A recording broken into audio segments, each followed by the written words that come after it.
끝까지 다해서는 청정법신에 이른다고 하겠는데, 저 근모사자는 다시 누구의 일인가? 한 스님이 운문 스님에게 물었다. 무엇이 청정법신입니까? 화양난이다.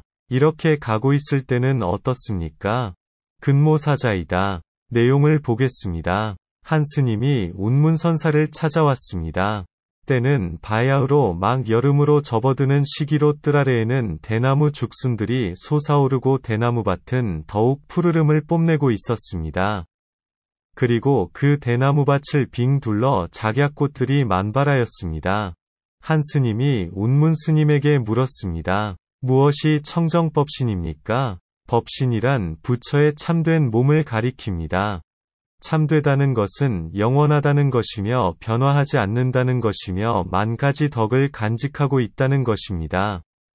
청정법신은 곧 비로자나 법신뿔을 가리킵니다. 청정이라고 한 것은 극미세한 번뇌까지 영원히 타파하여 다시는 생기지 않기에 청정하다고 하는 것입니다. 법신이란 곧 일체의 번뇌가 없는 몸이며 유의가 아닌 무의의 몸이며 생하지도 않고 멸하지도 않는 성품을 간직한 몸을 말합니다. 지금 이 스님이 묻고자 하는 것은 보신불도 아니고 화신불도 아닌 바로 법신불 자체를 묻고 있는 것입니다. 연가 스님은 증독가에서 말했습니다. 법신을 깨달음의 무일물이고 본래의 근원자성이 천진불이다. 한 스님이 현사 스님에게 물었습니다. 무엇이 청정법신입니까? 고름이 뚝뚝 떨어지는 땅이다. 고름이 뚝뚝 떨어지는 땅이 어디일까요? 저 아귀의 세계가 그러하겠습니다. 그런데 지금 이 아귀의 세계가 곧 청정법신이라고 말하고 있는 것입니다. 그런데 운문 스님은 이렇게 대답했습니다. 화양난이다. 화양난이란 곧 대밭 주변을 두르고 있는 작약꽃밭을 말합니다. 청정법신을 물었는데 어째서 운문 스님은 이렇게 대답했을까요? 묻는 곳이 참되지 않으니 돌아오는 대답도 거칠었다고 하겠습니다. 청정법신을 어찌 말로 묻고 대답할 일이겠습니까? 미세한 조짐만 움직여도 그것은 그저 작용에 속하는 일이기 때문입니다. 그러기에 원호 스님은 말하기를 굽은 것은 고진 것을 간직하지 못한다라고 한 것입니다. 그러나 저 운문 스님에게는 넉넉함이 있었기에 파도를 따라서 노를 젓고 물결을 따라서 뱃머리를 돌릴 수 있었다고 하겠습니다. 화양난이다. 작약꽃 둘레이다. 이것은 반거사가 찻잔의 받침대를 들어보인 것과 같겠습니다. 그러자 이 스님이 다시 물었습니다. 이렇게 가고 있을 때는 어떻습니까? 이렇게 가고 있다는 것은 구체적으로 무슨 말일까요? 이와 같이 가고 있다는 것은 곧 저 스님도 알고 운문 스님도 아는 일인 것입니다. 당시에는 대부분의 선승들이 이와 같이 길을 갔다고 해도 과언이 아니라고 하겠습니다. 그러나 오늘날에 이르러서는 선을 살피면서도 전혀 이것을 짐작조차도 하지 못한다는 것입니다. 이렇게 가고 있다는 것이 구체적으로 어떻게 수행한다는 것일까요? 알 수 있어야 합니다. 이렇게 닦아가야 하는 것이 곧 선을 닦는 기본이라는 것을 스스로 알아차려야 합니다. 그러기에 이렇게 가고 있다는 말만 듣고도 원호 스님은 곧장 알았기에 이렇게 말한 것입니다. 대추를 통째로 삼키는구나. 어리석게 굴며 뭐하자는 것인가? 대추를 통째로 삼킨다고 한 것은 매우 거칠게 살피고 있다는 것입니다. 왜냐하면 이렇게 가고 있는 것만으로는 저 대추씨를 녹여내지 못하기 때문입니다. 이 대추씨를 교학적으로 보면 극미세번뇌에 속하겠습니다. 저 무명업장에 해당하겠습니다. 이것을 이런 식으로 수행해서는 녹일 수 없다는 것입니다. 이것과 매우 흡사한 일화가 있습니다. 한 스님이 운문 스님에게 물었습니다. 불법은 물속의 달과 같다는데 그렇습니까? 맑은 파도는 뚫을 길이 없다. 그러자 다시 이 스님이 물었습니다. 스님께서는 어떻게 얻으셨습니까? 다시 묻는다면 무엇을 묻겠는가? 이렇게 가고 있을 때는 어떻습니까? 겹겹의 관문과 산으로 둘러싸인 길이다. 맑은 물결은 뚫을 길이 없다라고 한 것이 무슨 말일까요? 이것을 화두로 삼아보시기 바랍니다. 스님께서는 어떻게 얻으셨습니까? 라고 한 것은 곧 운문 스님께서는 어떻게 수행을 해서 그것을 얻었냐는 것입니다. 여기서 그것은 무엇일까요? 어떻게 해서 불법은 물속의 달과 같다는 구절을 꿰뚫을 수 있었느냐는 것입니다. 이에 다시 묻는다면 무엇을 묻겠는가라고 한 것은 내가 어떻게 닦았는지는 그만두고 그대는 지금 어떻게 수행을 하고 있느냐는 것입니다. 그러자 이 스님이 말합니다. 이렇게 가고 있을 때는 어떻습니까? 이에 운문 스님이 대답합니다.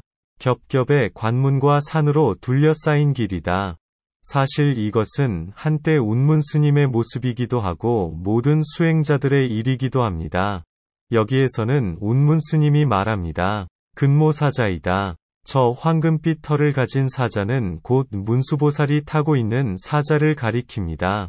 오등회원에서는 무착스님이 오대산에서 문수보살을 만난 것에 대해 말하기를 무착스님은 당시에 다만 오색구름 가운데에서 문수보살이 근모사자를 타고서 왕래하는 것을 보았을 뿐이다라고 하였습니다. 이것은 곧 문수보살을 칭견했다고 할 수 없다는 것입니다. 또한 임재의 네 종류의 할 가운데에는 땅에 군림하고 있는 근모사자에 대한 구절도 있습니다. 그렇다면 지금 운문 스님이 말하는 근모사자는 어떤 사자일까요? 여기에 대해 원호 스님은 말하기를 치켜 세우기도 하고 깎아내리기도 하다. 두 가지 모양의 한 국거리이다. 잘못을 가지고 잘못에 나아갔다. 이 무슨 심행인가라고 하였습니다. 참고로 여기에 대해 잔견각 번역 벼감록에서는 한판의 승부에 각자가 모두 이겼군.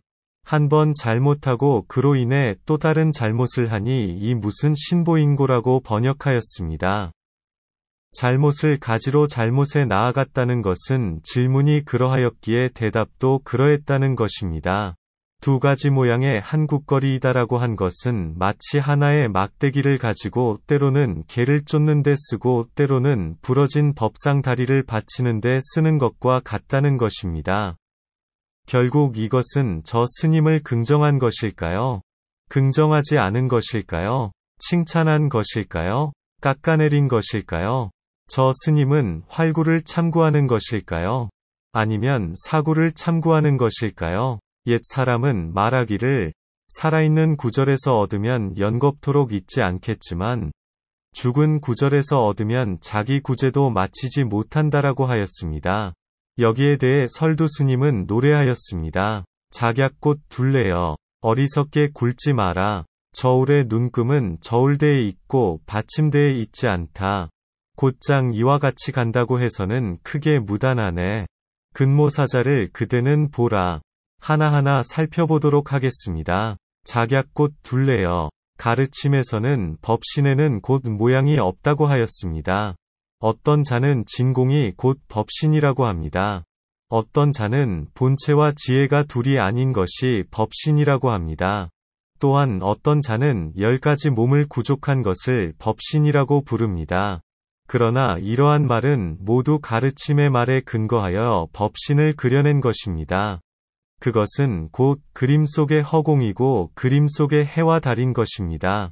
어리석게 굴지 마라. 설두 스님이 이처럼 말한 것은 저 스님이 이렇게 가고 있을 때는 어떻습니까? 라고 묻는 것에 대해 답을 한 것입니다. 지금 이 스님이 이렇게 가고 있을 때라고 한 것은 이것이 곧 법신이 아니겠습니까? 라고 묻고 있는 것입니다. 어리석게 굴지 마라라고 한 것은 곧 그렇게 가서는 마치 공중을 날아가는 학과 같아서 끝내 종이를 뚫지 못할 거라는 것입니다. 그러기에 가르침을 배우고 익히는 것을 듣는다고 하고 더 이상 배울 것이 없는 것을 가깝다고 하고 이 둘을 초월하는 것이 곧 진실로 지나감이라고 하는 것입니다. 저울의 눈금은 저울대에 있고 받침대에 있지 않다. 저 정수리 위에 일처간이 있다는 것입니다. 여기에 대해 원호 스님은 말하기를 이것도 도리를 설명하는 것에서 벗어나지 않는다라고 하였습니다. 저울대니 받침대니 하는 것도 결국 말이라는 것입니다. 말로는 끝내 법신을 보여주지 못한다는 것입니다. 이렇게 간다고 해서는 이렇게 간다는 것이 구체적으로 어떻게 간다는 것일까요? 이것은 곧 한때 운문 스님이 조산 선사에게 물었던 것과 같습니다. 운문 스님이 조산 스님에게 물었습니다. 무엇이 출가사문의 행동입니까? 조산 스님께서 말하였습니다. 절 밥을 먹는 것이다. 그렇게 해가고 있을 때는 어떻습니까? 그것을 기를 수 있겠는가? 기를 수 있습니다. 어떻게 기르려는가? 옷 입고 밥 먹는데 무슨 어려움이 있겠습니까? 어째서 털 쓰고 뿔 달린 축생이라고 말하지 않는가? 그러자 운문 스님은 절하였습니다. 여기에는 당시 선승들이 어떻게 수행을 했는지를 잘 보여주고 있습니다. 만약 모르겠다면 직접 두 발로 걸어서 선지식을 찾아가 물어보시기 바랍니다.